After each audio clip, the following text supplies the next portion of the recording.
उत्तर प्रदेश के एक सरसब्ज गांव चांदपुर में सब्ज खेत खुली हुआ और नहर के किनारे लहराते दरख्तों का मंजर किसी जन्नत से कम ना था। इस गांव के लोग मेहनती, सीधे साधे और एक दूसरे के दुख सुख में शरीक रहने वाले थे। मगर उन्हीं सबके बीच एक शख्स ऐसा भी रहता था जिसके दिल में लालच ने जड़ पकड़ ली थी। उसका नाम हरनाम सिंह था। हरनाम सिंह के पास पहले से 3 बैग जमीन थी, अच्छी भैंस, पका मकान और एक बेटा राजन। लेकिन उसके बावजूद वह हमेशा दूसरों की जमीन, माल और दौलत पर नजर रखता। उसका ख्याल था कि जितना ज्यादा जमा करो इतना ही इज्जत और सुकून मिलेगा। मगर हकीकत कुछ और थी। एक दिन गांव के चौक पर पंचायत लगी हुई थी। सब लोग चाय के होटल पर बैठे बातें कर रहे थे। अचानक चिरागो किसान ने कहा, यार सुना है रामदीन अपनी जमीन बेचने वाला है, शहर जाकर कारोबार करेगा। कितनी जमीन है उसके पास? पूरी 2 बैगे बड़ी जरखीज जमीन है। यह सुनकर हरनाम के दिल में एक चंगारी भड़क उठी। उसने सोचा कि अगर यह जमीन मुझे मिल जाए तो मैं पूरे गांव का सबसे बड़ा जमींदार बन जाऊंगा। घर आकर वो अपनी बीवी संतोष देवी से बोला, मैं रामदीन की जमीन खरीदने वाला हूँ। मगर हमारे पास इतने पैसे कहाँ? बेटे की पढ़ाई के लिए जमा किए थे।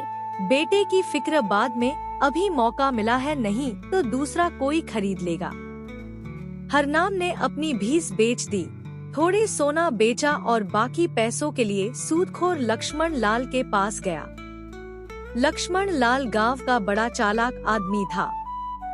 उसने कहा, मैं पैसे तो दूंगा मगर एक शर्त पर 1 महीने में वापस करो वरना जमीन मेरी। हरनाम ने बिना सोचे मान लिया।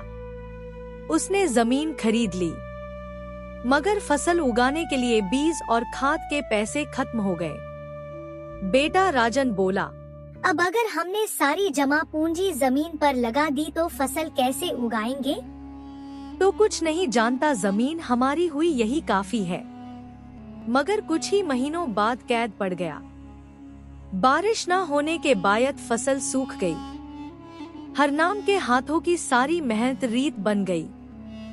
साथ चढ़ता गया और लक्ष्मण लाल रोज दरवाजे पर आकर पैसे मांगने लगा। एक रात हरनाम ने बीवी से कहा, मैंने एक और रास्ता सोचा है। बंसी बाबू की जमीन के नीचे छुपा खजाना है। लोग कहते हैं वहाँ से सोना निकलता है। अगर वह मुझे मिल गया तो सब ठीक हो जाएगा। यह सब वहम है, खुदा से डरो, लाला छोड़ दो।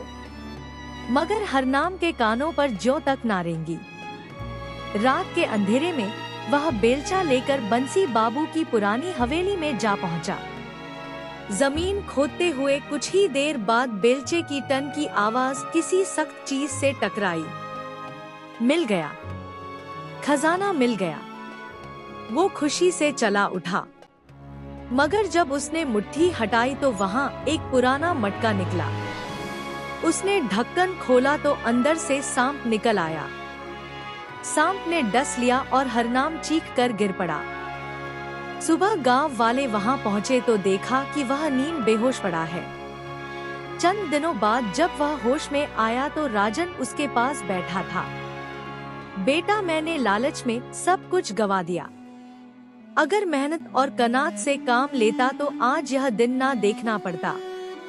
उसने अपनी गलती मान ली और अल्लाह से तौबा की। कुछ दिन बाद वह गांव के किसानों के साथ मजदूरी करने लगा।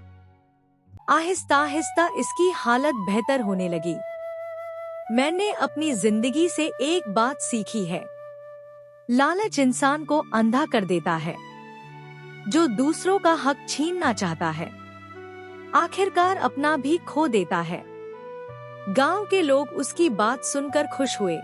हरनाम ने शुक्राने के तौर पर नहर के किनारे एक दरख्त लगाया और कहा, यह दरख्त मेरी तौबा की निशानी है।